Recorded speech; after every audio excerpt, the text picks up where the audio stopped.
When I started school, I didn't speak any English because my parents only spoke Spanish at home. My brothers and sisters were just like my students, newcomers in the class.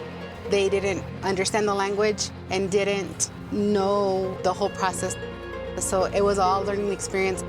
And when I see these kids that come in, I try to make it where they feel like home, where they feel like they are not going to be judged, that they can feel comfortable talking to me, because I see my brothers and sisters in them. They went through the same thing.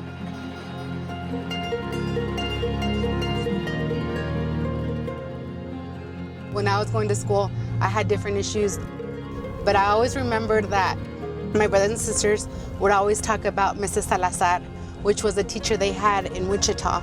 And they said, my sister, the oldest one, Mrs. Salazar took her to her first library, showed her how to get her first book.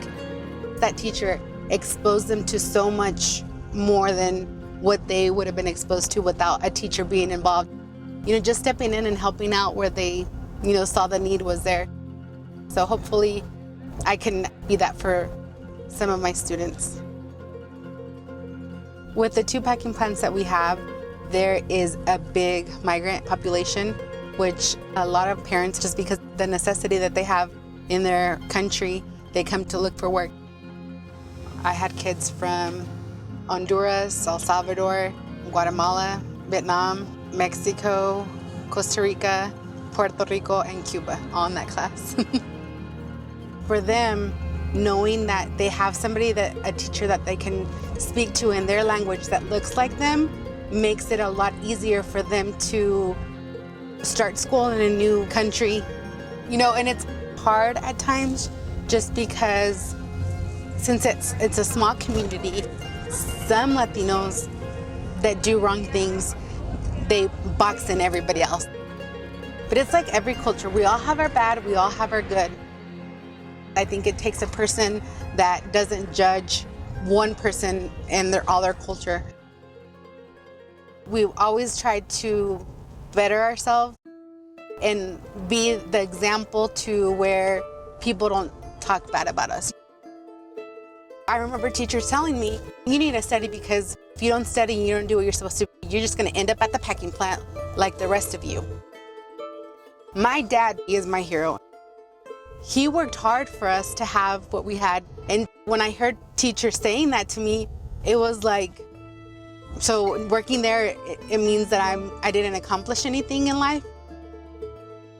After I graduated from high school, Miss Angelica thought, I'm gonna be like my dad. I wanna work in knives and fabrication just like my dad does. And I remember the first day that I worked on knives, I cried. My hand hurt so bad that night. And I remember calling my dad and asking him, I'm like, Dad, what do I do? My hand hurts so much, I can't stop crying of the pain. And he told me, he's like, Angelica, he's like, I have worked there as long as I have and suffered the pain for you guys not to suffer. He's like, I don't understand why you're there, but I want you to be there. That way you can make better choices. At that time, I was partying a lot. I was going to dances and concerts, and I really didn't know if I wanted to go to college. I had the things that I wanted, but not realizing that there's still more once you have family, once you know different things that you, at the time when you're young, you don't think about. And so now I tell the kids, when they're like, oh, we'll just make more at the plant. I'm like, you know what? I go, it's a good job. It pays the bills. I said, but if you have the opportunity to make more money and to work less and not have to work physically, I said, you have the opportunity to do it now. When I first started college, I was single. I didn't have any kids or I wasn't married. And so, they're like, you want to go? What do you want to do? I'm like, I don't know. I'm just going to take my basics, I guess, Even if I was young, I think it changed my way of looking at life.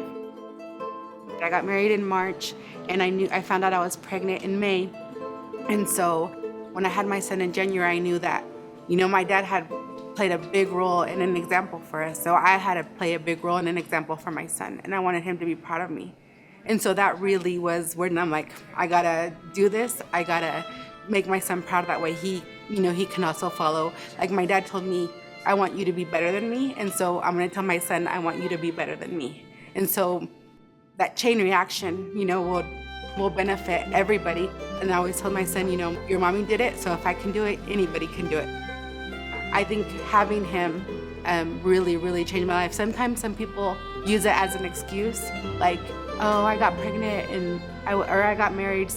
But if you want something and if you want to make your life better, you can do it. It doesn't matter. It doesn't matter what obstacles come or what hinders your life. You can do it. If I came from a very, very poor family that didn't speak the language, we weren't accustomed to how everything was here. But all you have to do is set a goal and try to meet it and exceed it if possible.